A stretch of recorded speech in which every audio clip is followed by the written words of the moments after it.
But that whole introduction of that slow-mo walk, that zoom in of Brian locking eyes with Justin is just so poetically done. And you'll learn throughout the series that Justin and Brian are very, incompatible.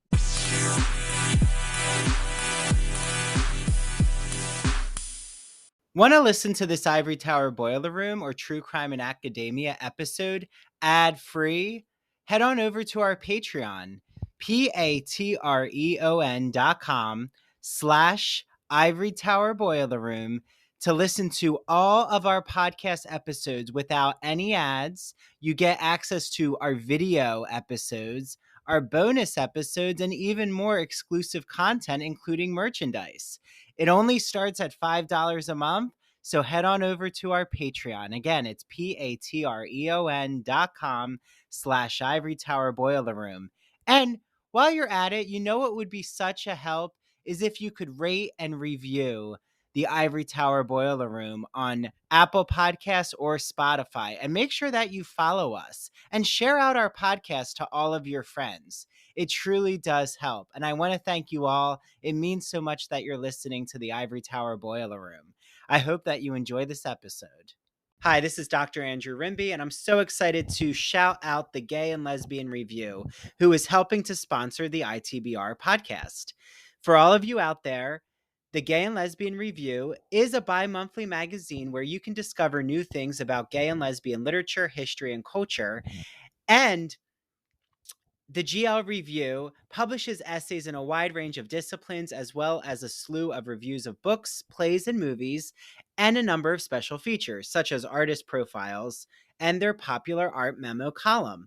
Each issue of the magazine brings you consistently intelligent, lively, thought-provoking articles focused on a unifying theme. For example, their September-October issue centers on the theme Cracking the Closet.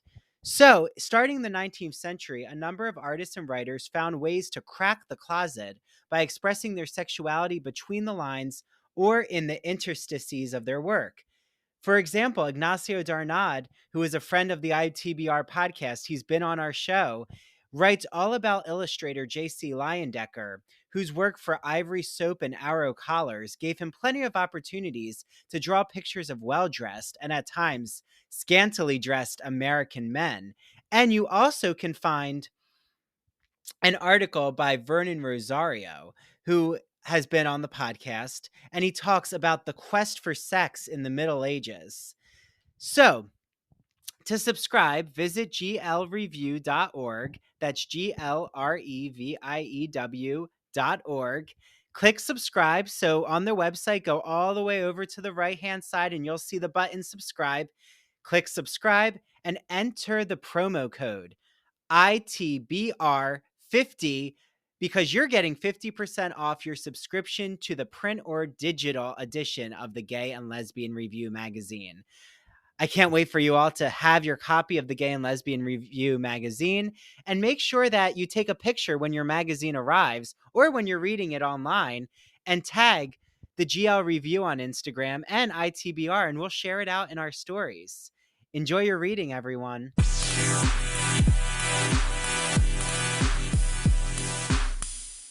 Hi, everyone. Welcome to our first ever official launch of ITBR Rewatches.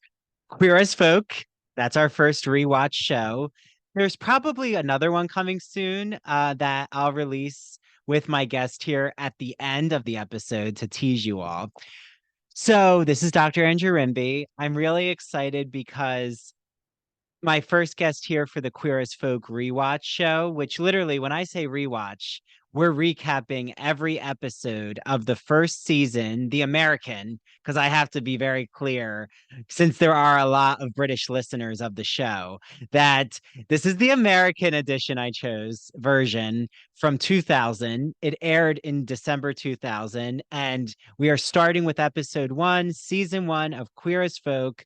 So pause it right now if you haven't watched episode 1, or listen to this first and then watch. Maybe it'll actually be a real interesting experience if you do that. So without further ado, I am joined with friend of the ITBR, Chris Garcia.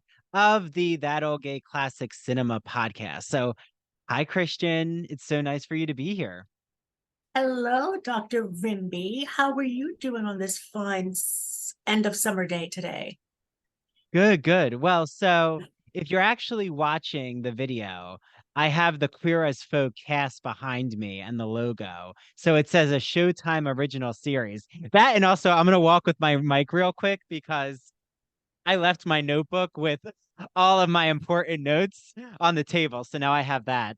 So, Oh, believe me, I have notes as well. oh We're my we're gosh, gonna get into this. so many freaking notes.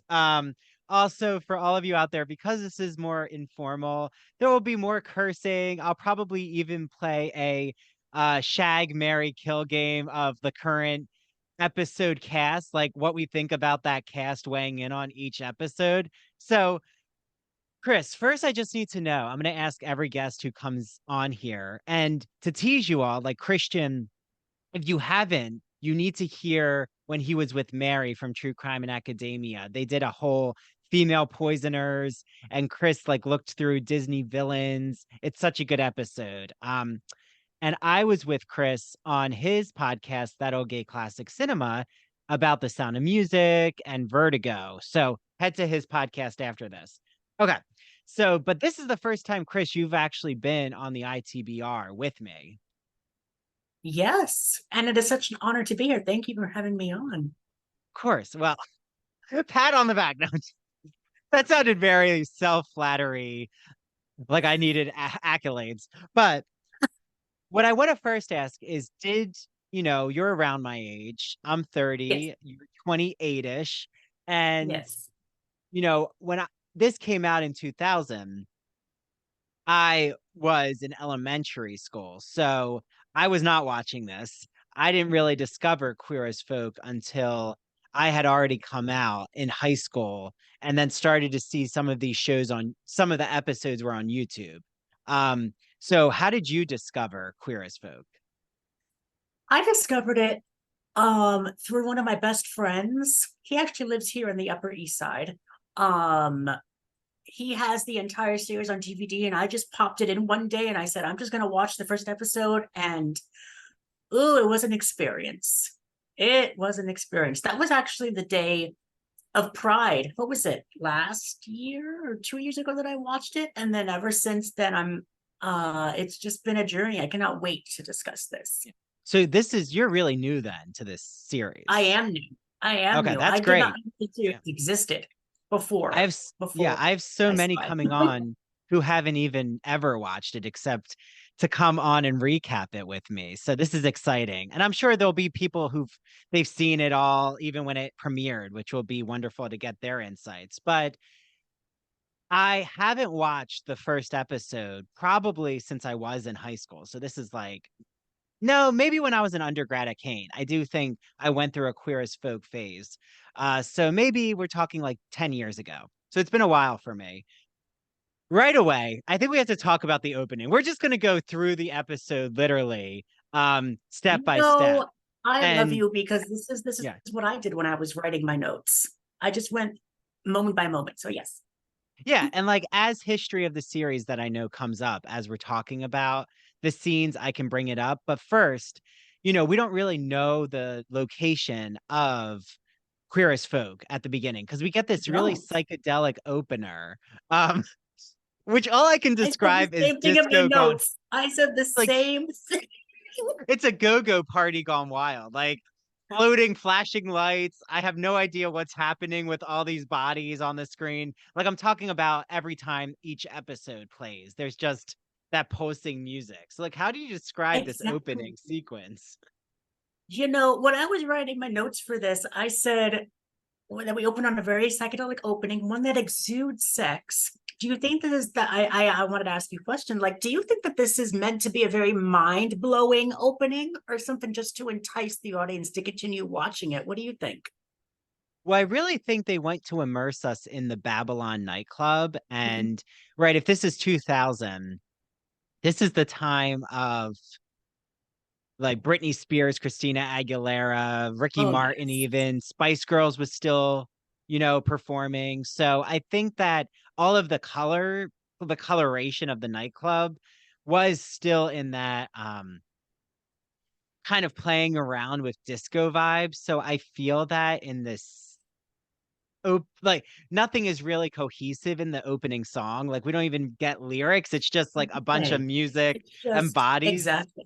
But I think it works really well. I'm not sure how it's going to work for the other episodes, but I think it works well for our first episode because then we get like the repetition of those bodies in the Hmm. scene of Babylon. Um, like I love the opening sequence of the go-go dancers in Babylon in our first episode. Like they're in leather. It feels though so 2000s. It really does. It does.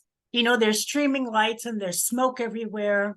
And, there's just heat and sex just fuming through the entire club and drugs as well. You could see that half of everyone is either on drugs or they're just like grinding against each other. And it's maybe one of the reasons why I'm not a really big sex club person, because that really never enticed me to just go in and just, experience that. Because I actually went to, where was it? The Eagle. No, not there. It Uh, was another one. It was in Bleecker, on Bleecker Street. I just can't remember what it was called. Oh, um, wait, no, shoot. It went away from me. I'll remember it later. Flaming Saddles. Oh, I'm just gonna like No, throw out clubs to you. But I understand though, but that kind of again, I think this is such a fantasia. I mean, the amount of bodies, I've never been in a gay club like that. Like I've never been, even in New York City, you're not going to, oh, I know one that to me is the most similar to Babylon, which is called the Ritz in Hell's that's Kitchen where I went. / Times Square. That's where Okay. I went. Okay. I went to. Okay. So I thought it was an amazing dance club. But it was it's, tight in there. It's Manhattan, but to that extreme, there's nothing, in my opinion, even on Fire Island, when have been to parties. And again, it's like I'm not at a lot of parties on Fire Island, but when I've gone to parties, especially the Pines and Tea, there's been a lot of bodies, but never all dancing at the same time. I wish we all were dancing at the same time. I feel like it takes an icebreaker to get someone on the dance floor. So maybe that's our current culture. But I even think back then, right? They're giving us a utopic view of a gay nightclub. Like they're giving us the extreme decadence, I feel. Um, even right. So we're in Pittsburgh, we find out with Babylon. Yes, Um, but you know that the series was never filmed in Pittsburgh. I did not know that. Where was it filmed? Yeah. Well, so it's actually filmed in Toronto. Oh, So that's why it kind of looks like a mini Manhattan. Like even like when it they're does. on the buildings, even the skyscrapers. Like that's not Pittsburgh.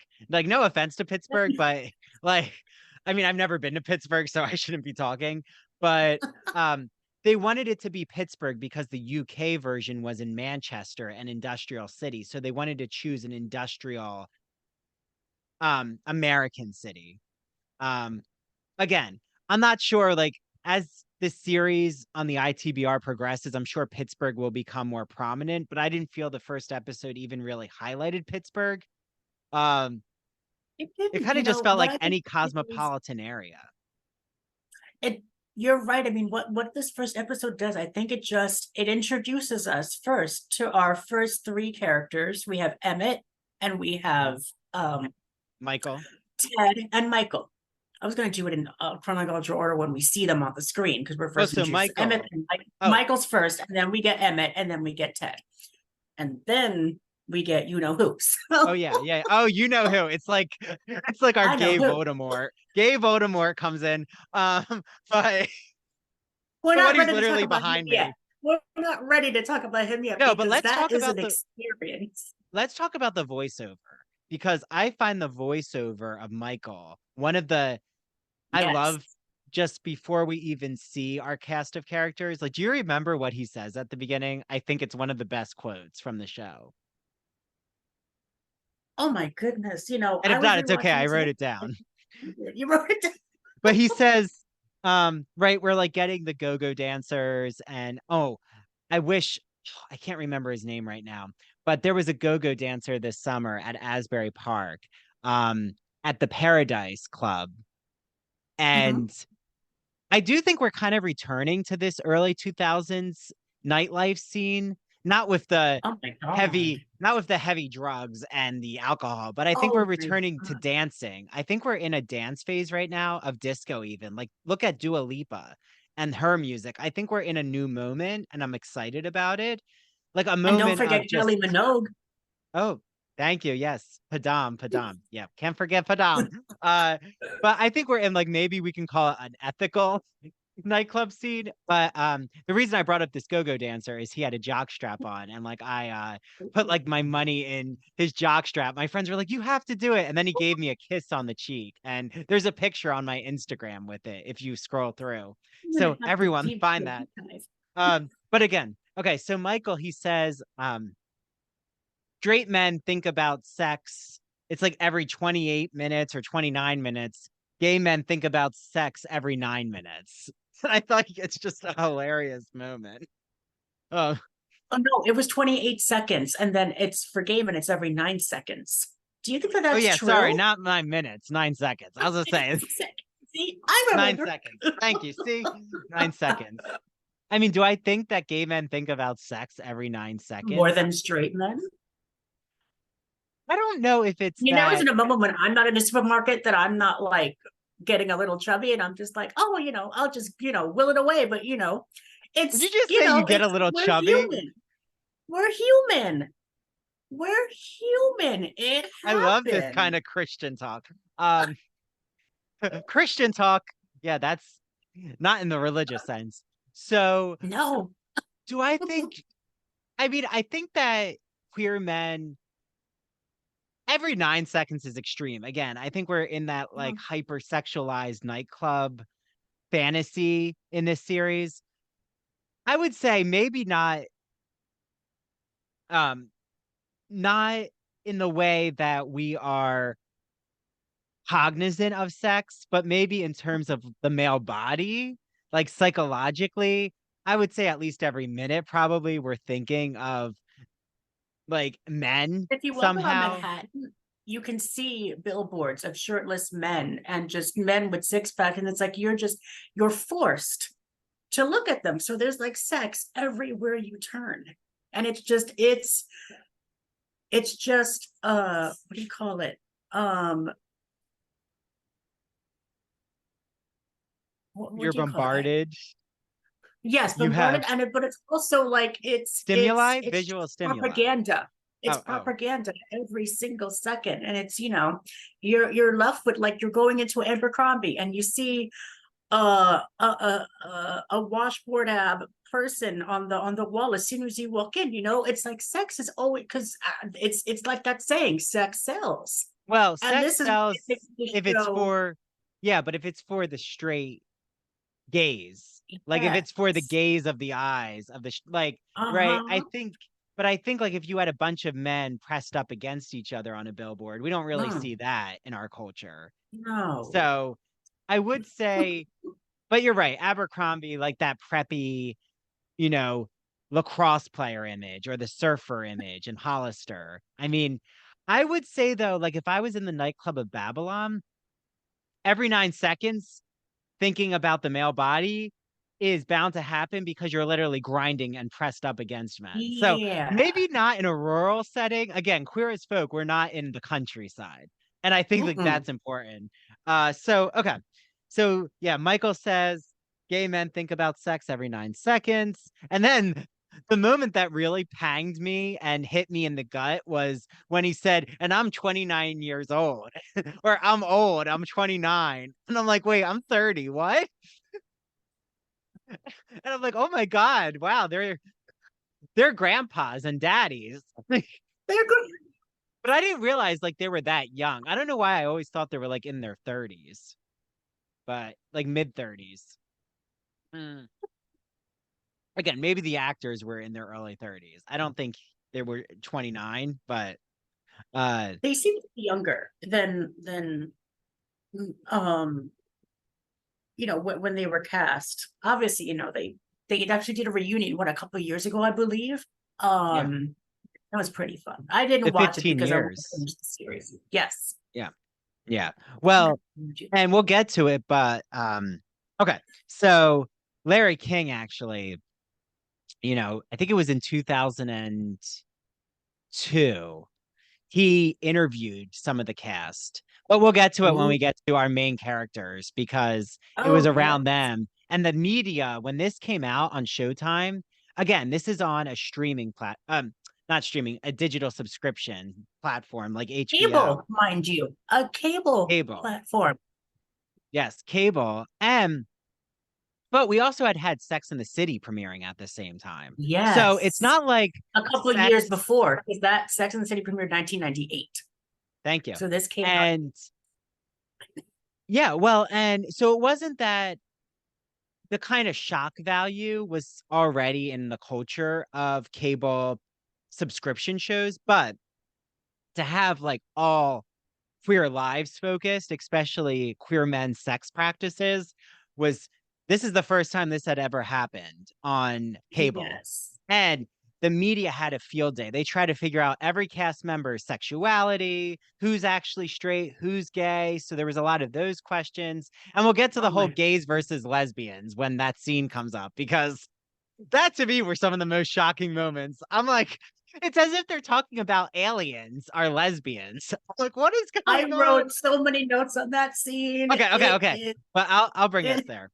So what is your thoughts on um the three men, the trio? Like you mentioned, we had Michael, oh Ted, my and Emmett. goodness. I love them. Emmett just exudes uh theatricality. He just exudes himself, and that's basically me at a club. If you want to get to know me, then I'm the Emmett of the group. Ted is very like, he's more of those like straight laced type of, come on, let's just get out of here because I have to go to work tomorrow. I can't stay here too long. And then Michael's just like, I'm waiting for Brian. I'm waiting for one of my friends to get finished, dancing on the dance floor, aka getting fucked on the dance floor. So, Yeah. Oh no, getting a blowjob in the back room. that Which, too.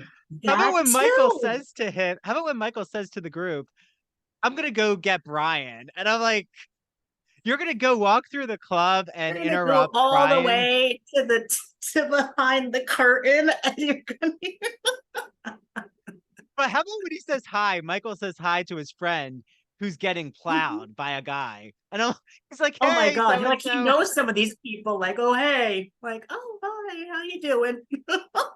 Well, and then when he sees that Brian um is getting pleasured and there's a guy on his knees in front of Yep. Brian. Right. I mean, Uh-huh. that's our introduction to Brian. Like our Oh my literal God. introduction is he's, you know, in this dominant position of having a guy go down on him. And I'm like, so this is our entryway into who Brian Kenny is. Oh my goodness. I wrote, if you would allow me, I wrote that his character is, I'm sure, is every man's fantasy. Older, experienced, sexy, and willing to have sex just about anywhere and everywhere. You know? Yeah, well, he's definitely the most talked about star of Babylon nightclub. Like he's the celebrity, but his friend group doesn't match, in my opinion. This came out to me when I started to rewatch. His friend group doesn't match his high profile status. Like you would think his best friends would be like the DJ or the go-go guys or the Mhm. other ones who are, the sex symbols, but he's chosen a very cultivated group. Like you said, Ted is like Mhm. the financial, almost like accountant type.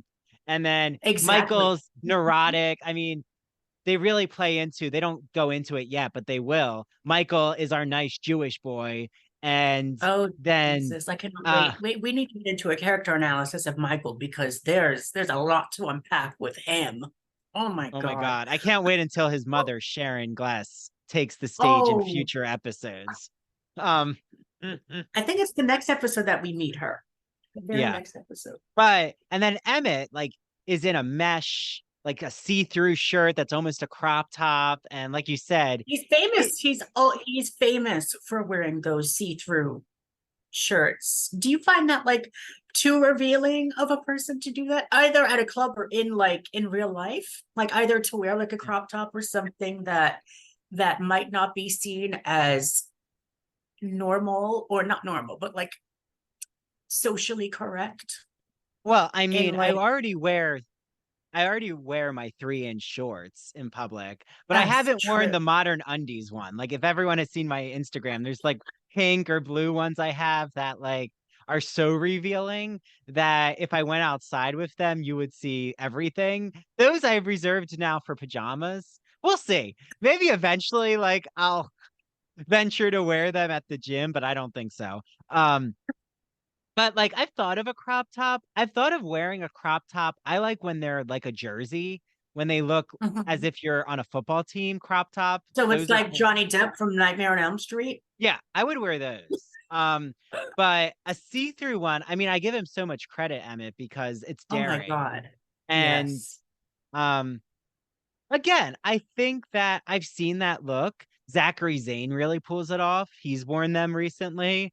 They're back. I've even heard that like wearing 3-inch shorts with a your jock strap showing. Even Modern Undies has that. And I'm not getting paid by Modern Undies, everyone, but if Modern Undies wants to sponsor me, I will wear their different shorts. I do. Modern I might. piece. Yeah, Let's get sponsoring. I might be you know, showing like some of my underwear on Andrew's boiler room, which may or may not be an OnlyFans, but we'll see. Uh so by the time this is out, I might have already like shown some underwear.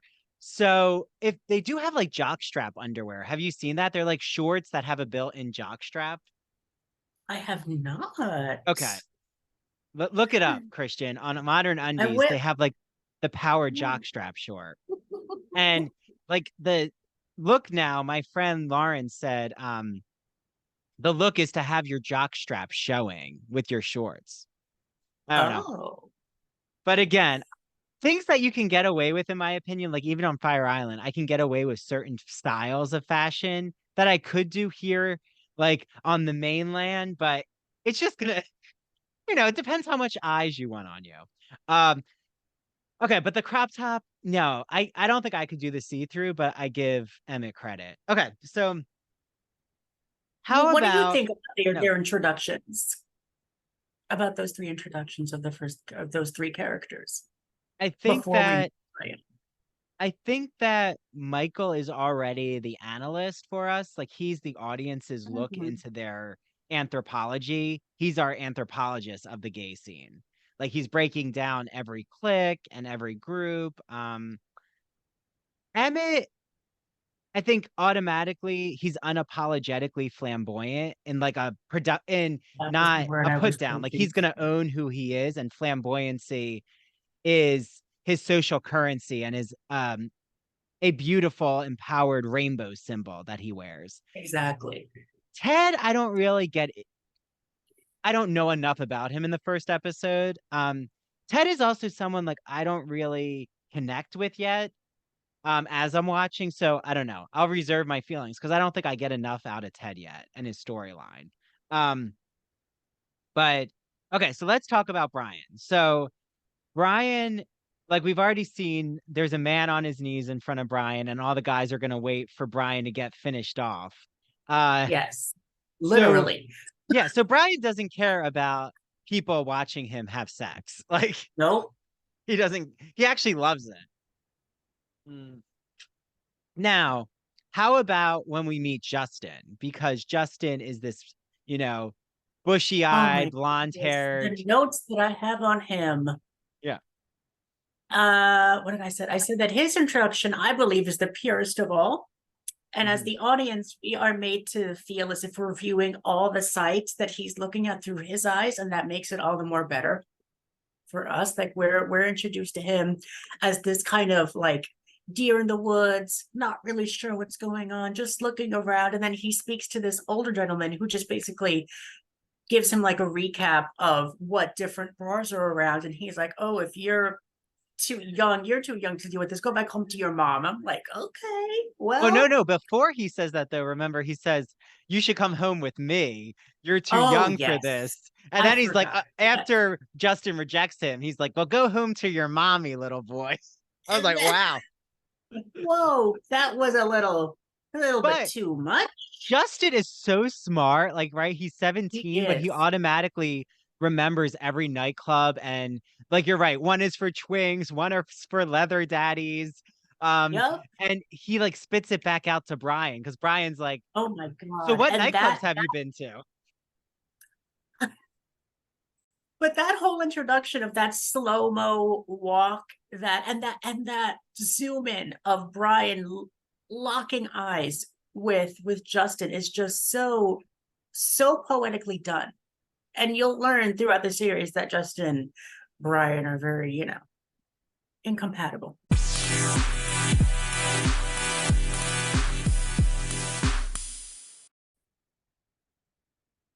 Hi, everyone. This is Dr. Andrew Rimby, and I am so excited to be talking about Broadview Press. You might be asking, what is Broadview Press, Andrew? Broadview is an independent academic publisher in the humanities that produces high quality, pedagogically useful books for use in university and college classrooms. They publish in the humanities, mainly English studies, writing, philosophy, and history, just to name a few genres. And recently, I had on Dr. Jason Holt, who wrote all about the philosophy of sport. And what better summer episode than to talk about what happens when a philosopher dissects the beautiful aesthetics of sporting culture? In the spring, I had on doctors Kyle Stedman and Tanya Rodriguez to talk about what is sound writing, how to make audio projects in the college classroom, how to even have your students create podcasts. And then in the winter, I had on Dr. Jeffrey Weinstock. He talked about analyzing pop culture. Yes, I even sneak in some Real Housewives questions and how to teach composition and make it fun. He uses this whole metaphor about being a mad scientist in this gothic lab. And in the fall, I had on Dr. Ann Stevens, and she talked about literary theory and criticism. And yes, the university season is upon us. So, what better way to talk about the college classroom than to actually understand what is literary theory? That's a wonderful episode for all of you out there who teach literary studies.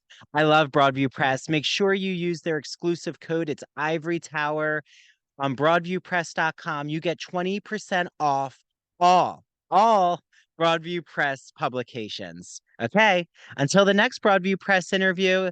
And now back to the Ivory Tower Boiler Room. Hi, everyone. This is Andrew, and I am interrupting what I know is such an exciting Ivory Tower Boiler Room episode to tell you all about one of my favorite podcasts. It's called That Old Gay Classic Cinema, and it's hosted by Christian Garcia. Christian is joined with guest co hosts to talk about classic cinema films that we know and love, and he analyzes them through a queer lens. So he's talked about The Sound of Music, Alfred Hitchcock, The Wizard of Oz, Sleeping Beauty, 101 Dalmatians, and recently, Hello, Dolly. I actually was on his first ever episode to talk about my love of The Sound of Music and playing Captain Von Trapp in my high school musical. Then I was joined with Mary DePippi, the host of True Crime in Academia, and our friend Travis Roundtree to talk about Alfred Hitchcock's Vertigo. Mary just had Christian on True Crime in Academia to talk about female poisoners, including the evil queen from Snow White and actual real life female poisoners.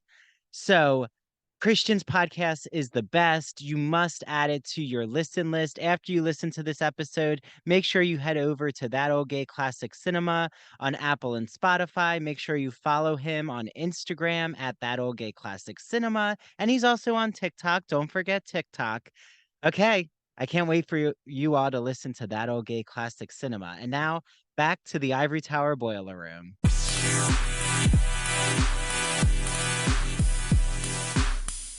Oh, they're gonna Or take us compatible. on so many. It is Oh, rough yeah, current so out many there. roller coasters. Rough currents. This is, you know, the hurricane of the ocean that their relationship is going to go through. So this is only the beginning. But you're Oh, right. yes. In This the is just the eyes beginning. locking, like their eyes locking with each other tells their whole arc, really. And I find that Uh-huh. it's so beautiful. Like we can finish the series and that first moment still resonates, like understanding the Mhm. psyche going on. Oh my God, I'm so glad you brought that up, Christian. Okay, so how about um there's something, is it Michael, he says Yeah. this moment about everything changed when he came along, When meaning he came Justin. along, Oh when gosh, he Michael came, is not having this. like, oh my God. No, this is when I wanted to get into a little character analysis with him because, um, what did I say? Well, we can do that later. Yeah, it's just, it shows how, what I believe, and this is my own opinion, is that I think that Michael is a little bit immature for some audiences, myself particularly, because all he wants is to be like the either the adored or not the adored at certain points of his life. And whenever, because he's actually getting a little attention from a person that he doesn't want to get attention from. I'm gonna call him Mr. Plastic Man because we're gonna get Well, he's get the a little, cruising man, right? He keeps he's the cruising him without cruising man, talking. the But like cruising Michael even plastic man. talks against him and says, I don't want his attention. And he says it right in No, front of him. But this guy follows uh-huh. him home, which You thought, is do you think that that's like not cause for alarm? Like, like a how did predator. he I follow mean, this him guy is around? stalking him. Like, I'm like, how did he follow him around? That doesn't make any sense. Let's just say consent culture is going to be an issue in this show. And the Me Oh Too my God. movement has not resonated yet. It Since hasn't, it's 2000. not, it's not even around at this time. It No, wasn't conceived at this but point. the messiness of it, I think, allows us to rewatch this with new eyes and bring up Yes. all of these components. That is why, Mhm. in my opinion, and just like that has not hit the same register as Sex in the City, is because Oh my. they don't take chances and risks. And sometimes it's not always going to appease every audience member, but that's okay. Like, there's a reason why Sex in the City works so well is because it was problematic. And I'm not saying be problematic, but don't be afraid for your characters to step in shit. Okay. Mm-mm. So, um, I just like though, okay, let's just go jump into, since, already our time is moving by, but how about when Justin and Brian, let's get into, Oh my when goodness, that Brian decides whole, to take Justin home to his bachelor pad. exactly. Yeah. It's, man, I wrote, and as much as television, mind you, Showtime will allow, we're able to view Brian as naked as we can. It's like, you We know, get a lot of and Brian's then butt. and just the back half of his body. Like that's as much as cable will allow. They don't even show, there is a little snippet of his balls, like in like the end of this of the episode, but that's just it. That's all we're gonna get. Wait, I didn't know But we see his this, what balls. I wrote is that this introduces us to the very first in the Wait, end of the episode when he goes to check his messages oh, after all this I'll have to happens. watch this again, You're Christian. gonna Okay. have to do a little deep dive then. So I said that this introduces us to the very first of many conversations between Justin and Brian. Their discussion on what Justin is into is basically this generation's version of talking on Grindr, but to make it more conversational makes it feel more organic and special. And I'm not sure if you felt that way on watching this scene go by. Well, I thought that Justin's, for me, rewatching this, Justin's um naivety was really pronounced. Like just Mm-hmm. how eager he is to please Brian.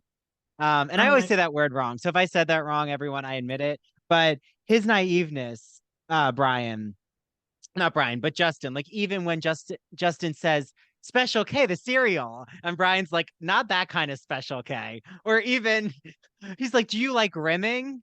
And Justin says, oh, I yeah, love it. And uh-huh. then when he's realizes that now he's gonna have to do that act on Brian, he's like, what is that?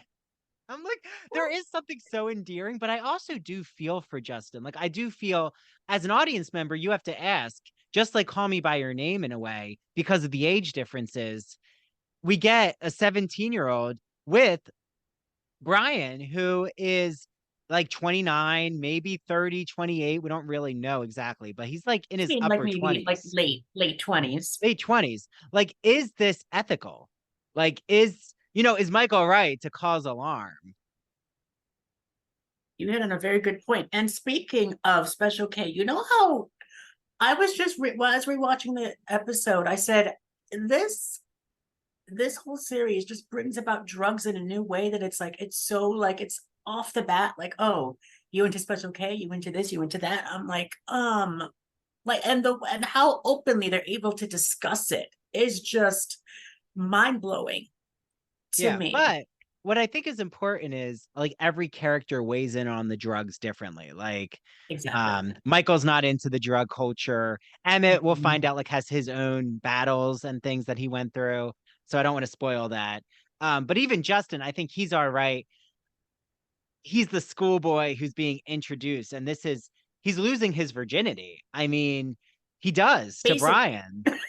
And he right, we does. all have our virginity. It doesn't matter if you're gay, straight, bi, pan. Everyone has a virginity. Well, there are some who Mhm. have not lost their virginity, so I'll respect that. But a lot of us share that we've lost our virginity. And Yes. I was Justin's age when I lost my virginity, and I lost it to someone who was around Brian's age. So maybe this Oh is my why that goodness. episode really resonates. Like, and I really wanted the sexual experience. Like, I did consent. So I'm not going to pretend I'm a victim in this. Like, Justin also really wants it. So it does seem like he consents, Yeah. you know? But some could say, well, you are exploited, and they could argue that there's a power differential, but I don't know. How do you I weigh in didn't on that? see that. I didn't see that. Justin he was willing from the very first moment. He wanted to get out of his very cookie cutter uh community, and he just wanted to just get out and experiment. And with Brian, he's able to do that. So I didn't really see that as somewhat, condescending or even as giving away his power. It's just, he wanted to experience something that he wanted to experience this. Well, so if this isn't too personal, how old were you when you lost your virginity? Oh goodness. Right. Well, it's related to Actually, the episode, Christian. believe it or not, I lost my virginity um last year. Oh, that's wonderful. I mean, But no, no, no. It was oh, it was a grinder experience, and it wasn't that memorable. hey, a lot of people's first time is not Sorry. memorable. Well, so whoever that you lost it to, I'm sure they're really having a great time right now. But Yeah, can't yeah. wait to share this on social media, Christian. Um, But no, I mean, even who I lost it to, it wasn't someone I was gonna, be in a long-term relationship with. So for me, I can speak for Same here. myself. When I was 17, it was really, I just wanted to have that experience. And like, it was empowering. I mean, the older experience of him being older, I felt taken care of. Like, I did think, oh, he knows what he's doing. And he did. He like treated it as a lesson. Like, I was like learning different, positions. And there were handcuffs involved, but I'm not gonna, get too showtimey here. Because I do have a Patreon and there are like more unfiltered conversations. Maybe I'll get into it like on Patreon at the end of this episode, Christian, to get everyone Yes. like my virginity story. But that sounds like something for my OnlyFans. So maybe I'll hold it. Okay. So, but how about when Justin is just staring at Brian's nude body, and I still don't know why Brian throws a water bottle on his head. I'm like, I no one is that hot to put a water bottle on their head. I'm one sorry. I'm not pouring water on my head. I would never do. I don't understand what that was supposed to be, what it was supposed to mean. I guess it was to just battle with whatever drugs he had in his system, or not at the time, but we learned later that Or to show just it the audience all of his muscles. buckets with water on them. Exactly. Exactly. It's You just could have meant jumped to in the impact shower the though, audience. but Exactly. But they do a shower scene later, you know. But oh, well, that's a good shower scene. yeah. Okay, so, but yeah, like you said, there's all these innocent questions that, like, I love that you brought it up almost as in a Grinder, as like someone who's new to Grinder, just saying, okay, how do I navigate this scene? Like, are you a top or a bottom? And then remember, Justin says, I'm a top and a bottom. And Brian I'm responds, versatile. oh, you're verse. And then Do how you think that about, was the very first time that that was ever spoken on television? Do you think I can't believe that that actually was like, that this was probably one of the very first, not the oh, very first, but probably. one of the first queer shows that actually spoke about different positions and their different, you know, derogatories. And it's just so educational It is. to just It is. understand it. Well, and again, this is like around the time of Queer Eye for the Straight Guy. So queer is now a term Oh, in that's our TV and right. film.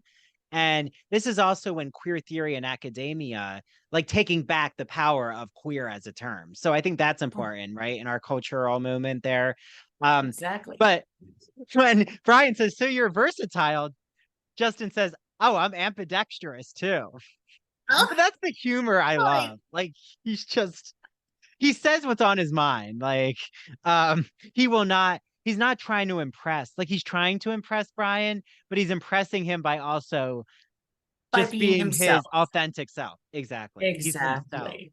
Um, okay, so Brian talks about him losing his virginity at 14 with a gym teacher. Um, Mhm. but there's something to that story that seems dark. Like, something seems troublesome about this. Oh, yes. Yeah. And because remember, he says, oh, I saw my gym teacher, um, and I got, I was hard seeing my gym teacher take a shower, and then I just pleased my gym teacher, and then I blacked out. And he's like, and I'm gonna Oh, stop talking. What does he say? Like, and I'm done talking about it, or I don't know. He's kind of just moves on from the conversation. yeah. Brian's not one to actually to not dwell on the past as much as we'd like him to. As an audience member, we'd like him to talk about his past, but you know, it's as much as he's willing to give of himself at that moment towards the other person that he's with. You know, it's with every person that he's with, I feel that he's able to maybe peel back a layer of himself.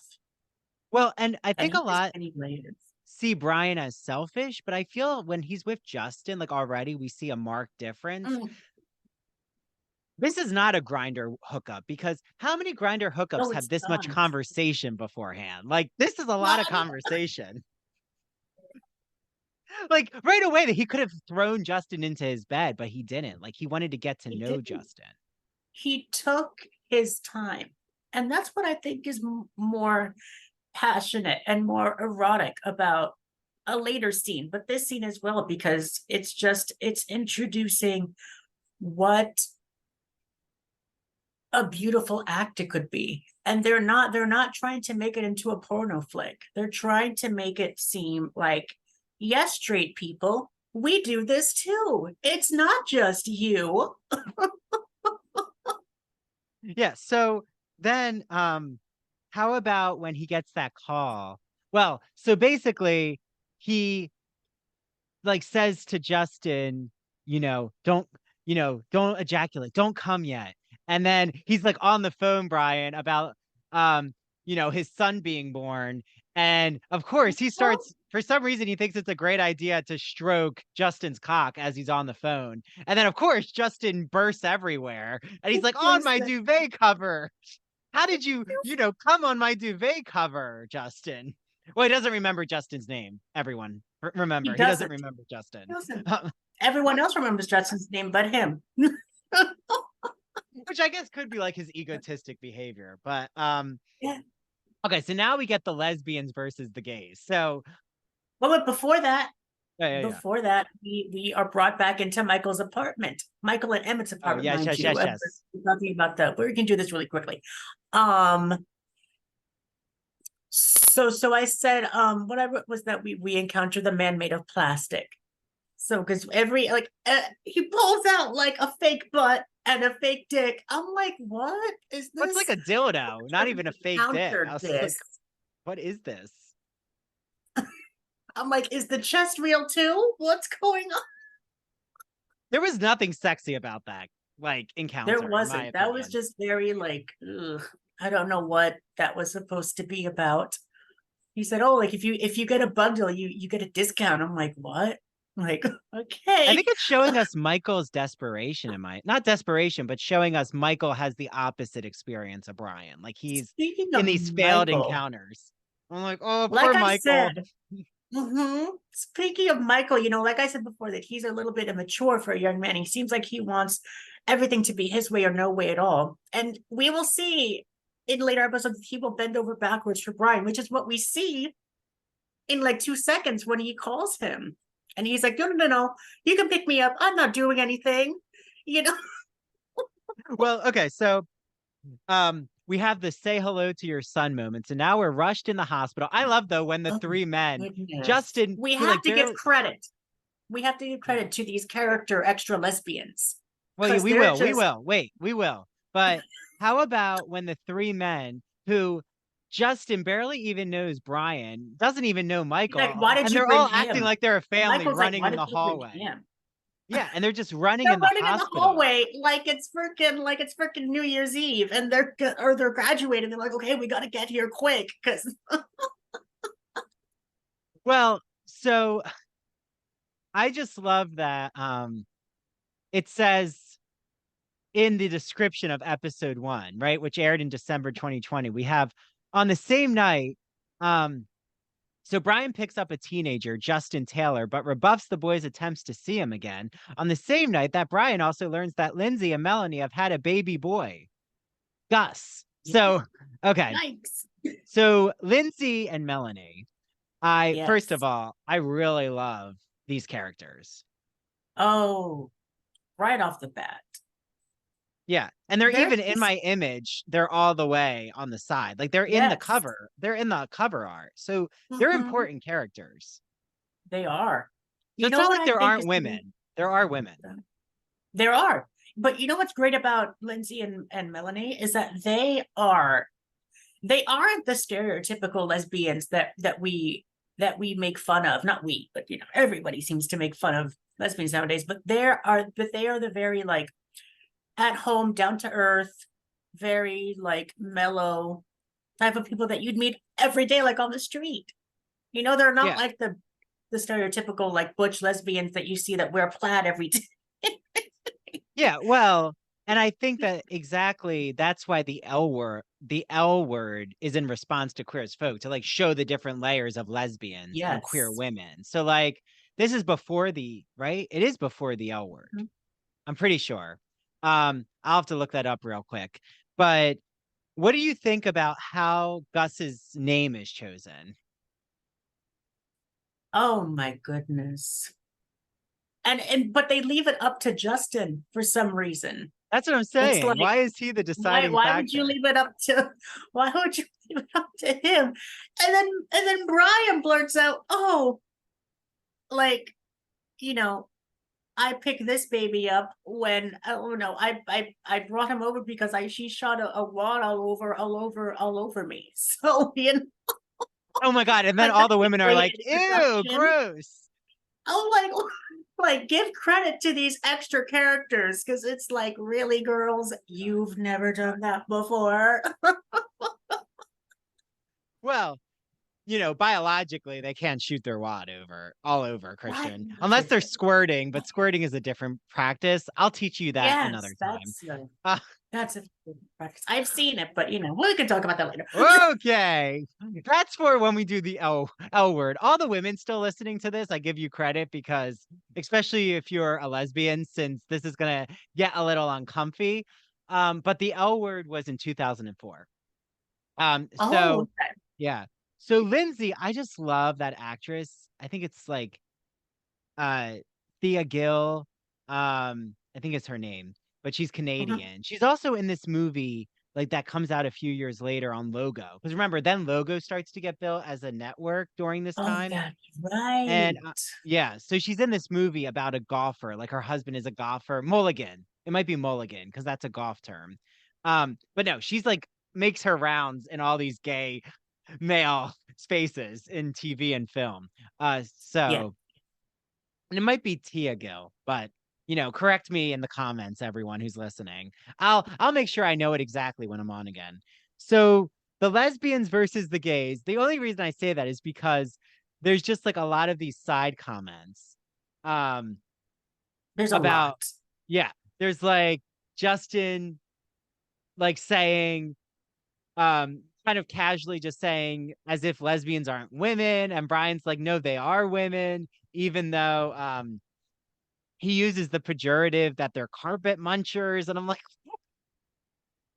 And that's a word that like that Brian says that I believe yeah, that's later that he'll say that he'll leave his son to the munchies, but he'll be there for like he'll give his son that male like influence, influence. There we go. basically. Yeah. Yeah, Masculine yeah, yeah. influence. There we go. Male masculine influence. Yeah.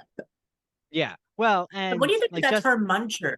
I've never heard of that term spoken before until I saw the show.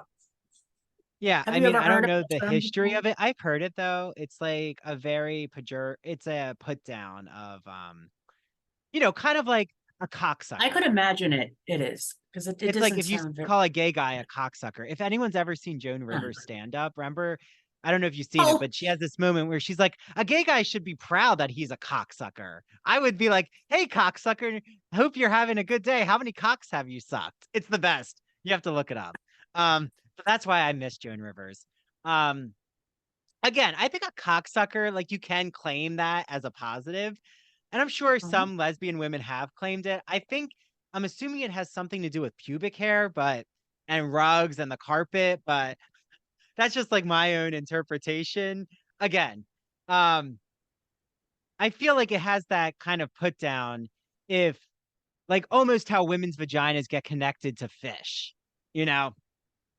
Again, that's not what I'm saying. I'm just Oh, saying those are things out there. Again, I think there was a comedian who said, if your vagina smells like rotten fish, there's something wrong and you need to go to the yeah. gynecologist. Uh, yeah, probably not a good thing. Okay, so all of that. I think though, do you feel that there's still that tension of a stereotype? Like, I feel like the straight community plays it up, like not the queer community. The straight community is like the No, lesbians it's are the against straight the gays. community that plays it up more for like say like at a comedy club. If the certain comedian wants to make a laugh, then they will make either a lesbian or a gay joke. So it's either one or the other. And Yeah, that's how they're gonna hook their audience. but I feel like gay and lesbian comedians like Jessie Kirsten, I just saw her in Atlantic City, like her or Mateo Lane, that Oh they my God, I love Mateo Lane. yeah, like they play up the rivalry, but they're doing it now. Like we're all in on the joke. We're like, oh, this is the Exactly. stereotype, but they're able to bring everyone together. So I think we have moved away from the tribalism. Like this feels almost very easy, like an easy rivalry. Yeah. But oh my God, Melanie does not like Brian. That is apparent from the second that we see her. And Yeah. it's like she has to give him the side eye as soon as he walks in the door. And you know that whole like we get another close up of Brian as soon as he sees his son. He's I don't think Brian is mentally ready for a son. If you caught that as soon as he walked in the door, he's like, I'm not sure. I don't remember what he says once he walks in the door, but he was just blown away. No, he looks shocked. I mean, his face is Yes, shocked. shocked is the But word. again, Shocked is we the should even say, like, for him to have a son, right? We find out because Justin, like, wants more answers. Or didn't he yeah. say, like, oh, um, did you have sex with Lindsay? Or like, did you put it in her? I Uh-huh. don't know how he says it. And Brian's like, now that's not respectful or that's not kind to ask. Um, and we find out that it's insemination and Yep. is he a father? Like that's something I'm going to constantly return to every episode because he's not in the partnership. He's not dating No. Lindsay. Like Mm-mm. she has a partner. She has a girlfriend, Melanie, or wife. I forget if we know they're married or not. Well, there Not isn't. yet. No, Yeah. they're engaged, I believe. Yeah. But again, this is 2000. So like states hadn't legalized marriage. So, Nope. right. We're in a different time with policies and Mhm. okay, so as we wrap up, okay, we return back to Brian Justin and Justin losing his virginity. How did you feel about the losing virginity scene?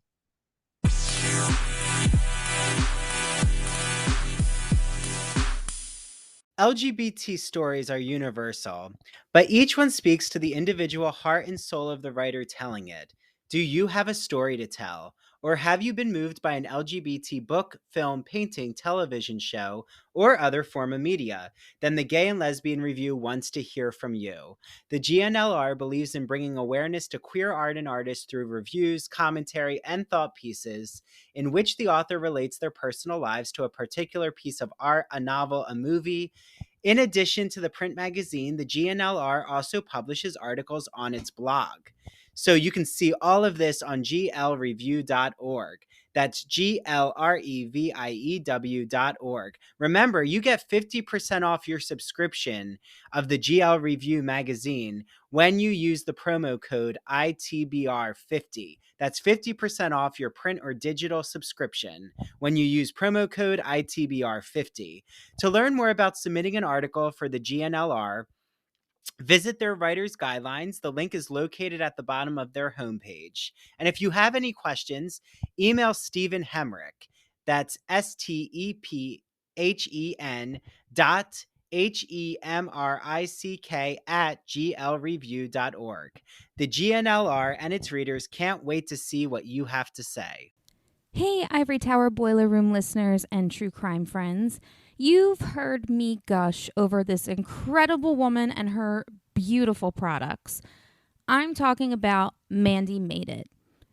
Mandy makes customized and original crochet and pre-cut goods. They are the perfect, unique, one-of-a-kind gift for literally anyone in your life. And she makes incredible home decor. I still have my pumpkins that I put out every fall. I just love them.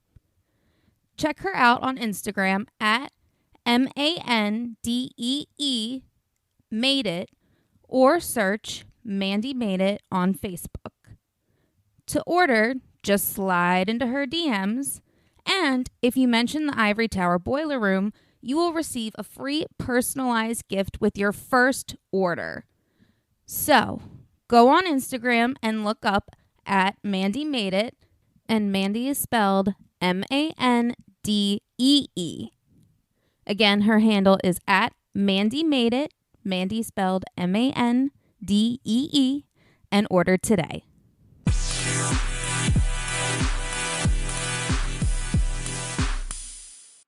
Oh my goodness, I wrote so many notes down for that scene. How about when Justin So says, well, in health class, we had, a tutorial about safe sex. And doesn't Brian and say, and he's now like, I'll no, I'm demonstrate? gonna give you first lesson. I'm like, oh Jesus, here we go. He does the Here we worst thing. He rips the condom with his teeth. he rips. I'm like, who does that? You're not supposed to do That's that, everyone. you're not supposed to. You have to you can't just rip it open with your teeth. That's Because you're not probably gonna that's like put a hole in the condom. exactly. I don't think you want that. So I don't think he But knew. I don't before think Brian that, knew the lesson. we see we can before we get that lesson segment, we see the sweat on Justin's lower back as Okay. as Brian just goes down. Like I'm like, that is the most erotic and scene that we've ever that I think television has ever seen before. Yeah, well, and that's when he says, and now you know what rimming is. Or feels like. I mean, Like, this is yes. like, for this to be the pilot episode, yeah, it's campy, but we're in on the camp. Like, it definitely is Open. campy, but it is Mhm. such a great pilot episode. I think it's one of my It favorite first is. episodes of a series. Like, it's up there with It, Desperate Housewives and what happens to the neighbor, the voiceover woman narrator. You know, mhm. let's just say maybe I'll rewatch that eventually on the show, um, on ITBR. But okay, so how about Brian? It's that like Casanova where he says, as he's inside Justin, I want you to always remember this. With any man who's inside you, you'll remember me. I was like, That is whoa. very like that's somewhat scary and yet somewhat of a turn on for some people. Um, Yeah, it's like a control thing happening. there you go. It's a very controlling atmosphere. And Yeah. we'll learn throughout the series that Brian does have a little bit of control on Justin. And Justin has a little bit of control on Brian as well.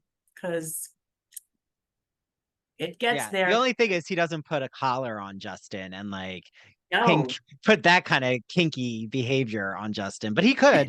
The way that he Brian could. will act towards Justin. Okay. So okay, we're at the end. They have sex again Oh my in God. the shower. But Oh this my is God. after Brian doesn't even This whole remember shower scene, I everything. wanted to bring up something. I wanted to bring up something that I believe Justin says something very important in the shower scene, at least to me. He says, my mom says sometimes she wished she never had me. Oh yeah. And for some that can ring true. Because I remember when I came out, it was at my therapist's office. This was in middle school. I came out in middle school.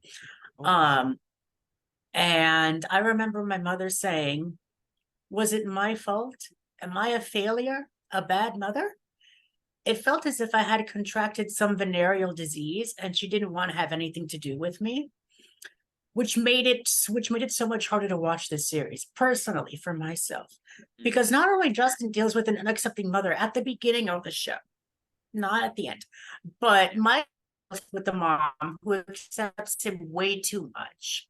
And that made me dive off the deep end and have a panic attack when watching the series, because it's like, if only parents, especially mothers, were more accepting of their children, it would make relationships, especially queer relationships with their male queer relationships with their family members, all the more impactful and meaningful. And to have him, Justin, say that I wish his mom sometimes wished that she never had him. It's like, damn, that was eye-opening. And I don't know what you thought of it, because that was I had to replay that.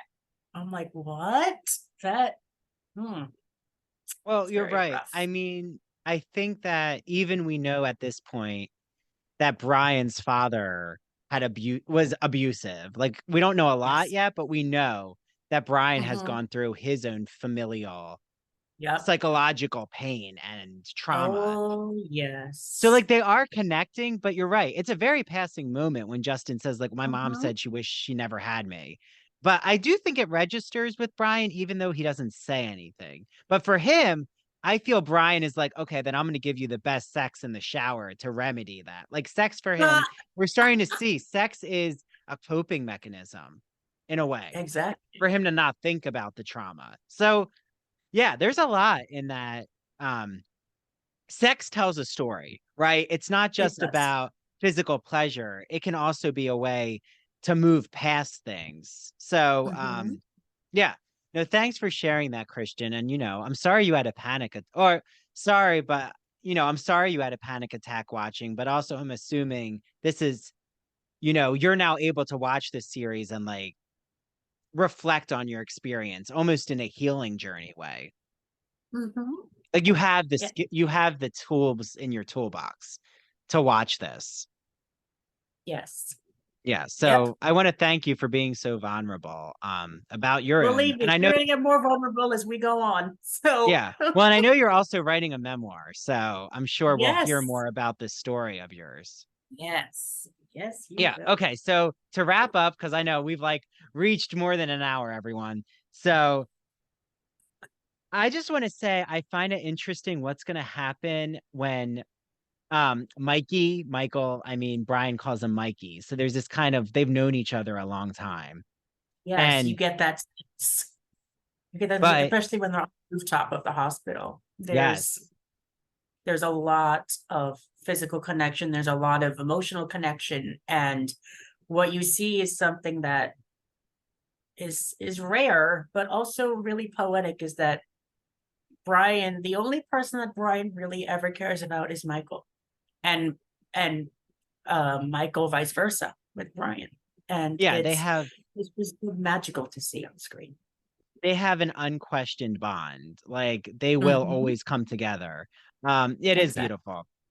Even when we as the audience are so angry at Michael continuing to let Brian in. But that's for other Exactly. episodes. Okay. Exactly.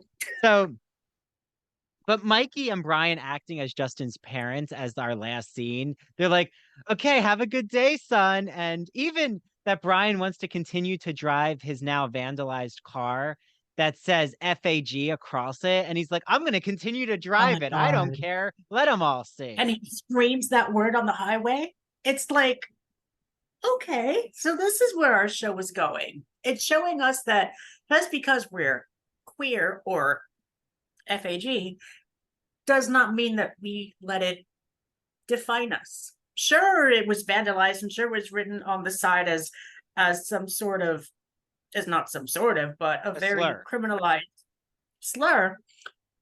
They don't let it, Brian doesn't let it affect him. Of course he's a little bit angry, but he's like, okay, it's all in a day, you know. Well, it affects him, but like, right? How many of us who are queer or are visibly, right? You know, um, just like even me wearing my pride shirt with the rainbow flag, if I now walk, Mhm. which I will, but I'll go outside and go for my walk, the sun's coming out, like I now am visibly supporting the queer community. Now, whether the public interprets that as me being gay or not, first of all, in my town, everyone knows I'm gay. So like that's not a secret and I'm not hiding it.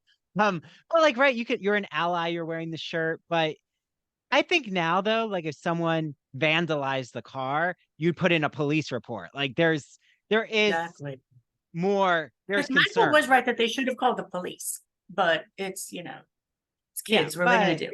you're right. Like there are friends of mine who, I still I still have an uncomfortability saying FAG out loud. I Like hate that's that word, honestly, myself. I don't like yeah, I just that don't word. say it, but that's my choice. I have friends who they say it all the live long day and they'll scream it from the rooftop like Brian and they're taking back the word just like, the N Mm-hmm. word has been taken back or like these slurs are taken back and I don't want to invalidate that. I think if you are fine saying that I just think we all realize that like for me, that's a word that I had heard used against me when I was coming out in high school, or even in Yeah. actually before I came out in middle school, I heard the word. Yep. That's before I came out. And it was like, oh, you're different. Like you're not the Same. masculine norm. Right. So I think I'm still processing that. Again, I think though, this first episode taught me, wow, Brian, he's really trying to um show that he's unaffected. Like he's gonna, you know, not hold back. He's going to, give it to the straight men or the straight community. But again, we know he has a lot of psychological pain he's not yet working through. Yes. So it is all these men, the men are giving us so many layers. Um, Yep. so And through okay. each Yeah, episode that go ahead. we'll watch, we'll get to peel back. Yeah. So our final moments, it's Justin is now at school. And Brian and Mikey are like on a joyride in their now his vandalized car. Uh, so okay, well, I'm gonna ask every guest this, but we're gonna play Marry, Shag, Kill out of Oh, this current episode. So just this episode, Christian.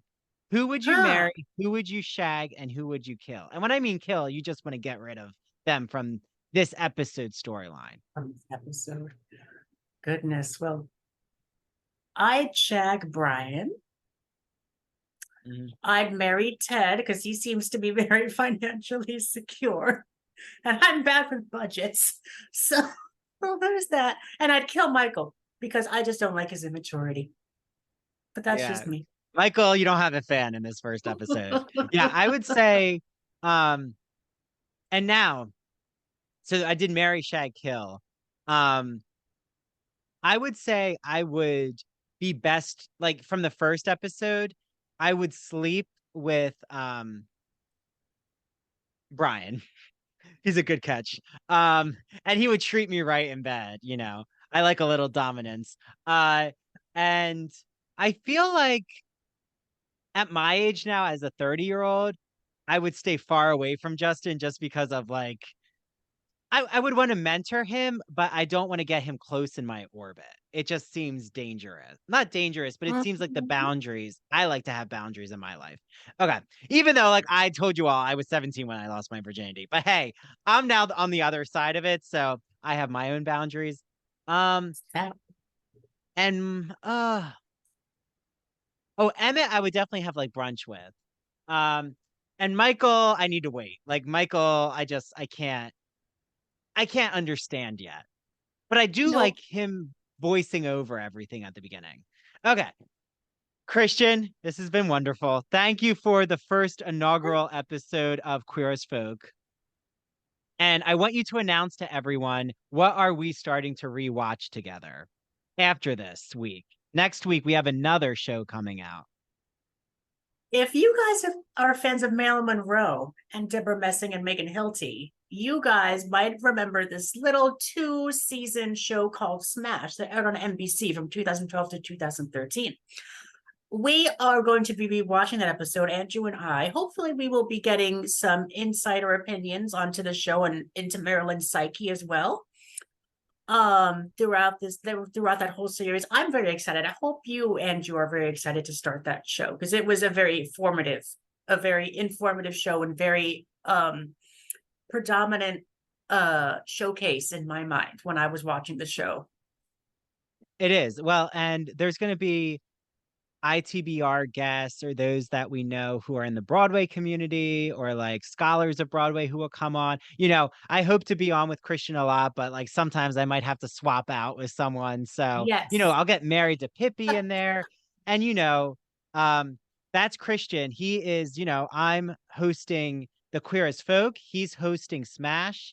So, Christian, which two movies are you covering on That Old Gay Classic Cinema in September that everyone can now like eagerly await on your podcast? Well, they can go on to my podcast and they can listen to La Aventura, which is a 1960s film that I'll be reviewing, that I reviewed with my friend Professor Allison Emmett.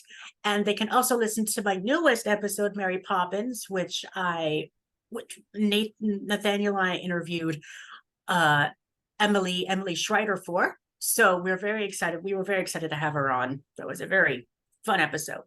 So Oh, it's so exciting. I can't wait. And, you know, I can't wait to even listen. I love That Old Gay Classic Cinema. Christian, yeah, follow him on TikTok, That Old Gay Classic Cinema, Instagram. Do you want to plug your personal Instagram? yeah, my Instagram is bookaholic_221. You'll just find all my books and other remedies that I use to comfort myself with. And I also have a link to my podcast there. So you guys are not too far behind on where I am in the world right now. Yeah, So, and crop tops and jock straps. yes, that too. Well, this has been wonderful. I can't wait to, you know, release your ITBR Rewatches Smash first episode. So I can't wait to watch Smash. And everyone out there, if you want to do the Queer as Folk, you're in the queer community. Again, I could have people from the straight community, but I'm starting with the queer community. A lot of like gay men right away. But, you know, if you're in the queer community, reach out to me if you want to do one of the recaps of an episode. If you are like a straight ally, reach out to me and I'll like figure out when I'll put you on the show. So I can't wait to just have you all listen to this. And again, Christian, this has been wonderful. And I can't wait to be back on with you. Bye, everyone. And yeah, Bye. let's watch episode 2 now.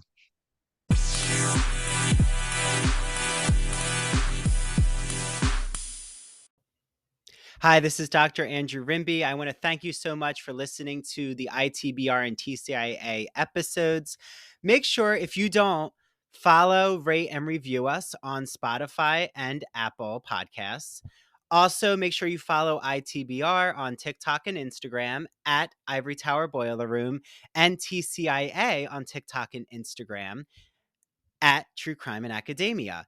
Also, we have a brand new Patreon membership system. So I just want to explain it to you all quickly. So if you want to become an ITBR student, it is $5 a month.